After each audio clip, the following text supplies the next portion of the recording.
കുടുംബ ബജറ്റിന്റെ താളം തെറ്റിച്ച് സംസ്ഥാനത്ത് പച്ചക്കറി വില കുതിച്ചുയരുന്നു. വില ഉടനെ താഴാൻ സാധ്യതയില്ലെന്നാണ് വിപണിയിൽ നിന്നുള്ള സൂചനകൾ. പ്രതികൂല കാലാവസ്ഥയിൽ വില നശിച്ചതും വിതരണ ശൃംഖല നേരിടുന്ന തടസ്സങ്ങളുമാണ് വിലക്കയറ്റത്തിന് വഴിവെച്ചതെന്നാണ് വ്യാപാരികൾ പറയുന്നത്. മഹാരാഷ്ട്രയിൽ പ്രതീക്ഷിച്ചതിലും മുൻപേ എത്തിയ മൺസൂൺ കാർഷിക വിളകൾക്ക് നാശം വിതച്ചു. ഉത്തരേന്ത്യൻ സംസ്ഥാനങ്ങളിൽ 40 ഡിഗ്രിയും കടന്നുള്ള ഉഷ്ണതരംഗവും വരൾച്ചയും കൃഷിയെ ബാധിച്ചു. മഴക്കെടുതിയാണ് തമിഴ്നാടിന് തിരിച്ചടിയായതെങ്കിൽ കീടങ്ങളുടെ ആക്രമണമാണ് കർണാടകയെ വലച്ചത്. തമിഴ്നാട്ടിലെ മധുരയിൽ ഏപ്രിലിൽ 15 കിലോ തക്കാളിക്ക്, അതായത് ഒരു പെട്ടി തക്കാളിക്ക് 100 മുതൽ 150 രൂപയായിരുന്നെങ്കിൽ ഇപ്പോൾ വില 900 മുതൽ 1000 രൂപ വരെയാണ്.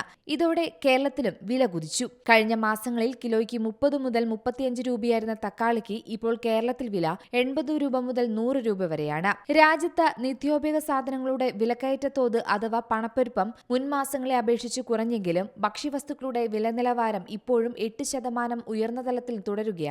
നിലവിലെ സാഹചര്യത്തിൽ ഓഗസ്റ്റ് സെപ്റ്റംബറോടെ മാത്രമേ ഭക്ഷ്യവിലകൾ താഴാൻ സാധ്യതയുള്ളൂ എന്നാണ് വിലയിരുത്തലുകൾ.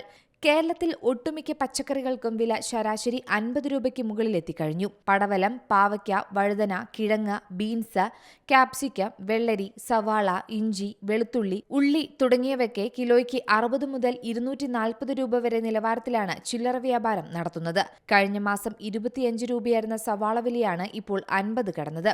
160 മുതൽ 170 രൂപയിൽ നിന്ന് ഇഞ്ചി വില 240 രൂപയിലും എത്തി. 20 രൂപയായിരുന്ന വെണ്ടയ്ക്കയുടെ വില 60 രൂപയായി. 80 രൂപയായിരുന്ന വെളുത്തുള്ളിക്ക് ഇപ്പോൾ 220 രൂപയാണ്. മുരിങ്ങ, മല്ലിയില എന്നിവയ്ക്കും വില 200 മുകളിലാണ്. പച്ചക്കറികൾക്ക് മാത്രമല്ല, അരി, ഉഴുന്ന്, പയർ, കടല ഉൾപ്പെടെയുള്ള ധാന്യങ്ങൾക്കും വില 90 മുതൽ 180 രൂപ വരെ നിലവാരത്തിലാണുള്ളത്. ട്രോളിംഗ് നിരോധനം മൂലം മത്സ്യവിലയും കൂടിയിരിക്കുകയാണ്. ട്രോളിംഗ് നിരോധനത്തിന് മുമ്പ് 180-200 രൂപയായിരുന്ന മത്തിക്ക് വില 380-400 രൂപയായിട്ടുണ്ട്. അയല, കൊഴുവ, കരിമീൻ, ചെമ്മീൻ, ആവോലി എന്നിവയ്ക്കും വില വൻതോതിൽ ഉയർന്നു. ആവോലിക്ക് ശരാശരി വില കിലോയ്ക്ക് ഇപ്പോൾ 1000 രൂപയാണ്. News desk C Malayalam news.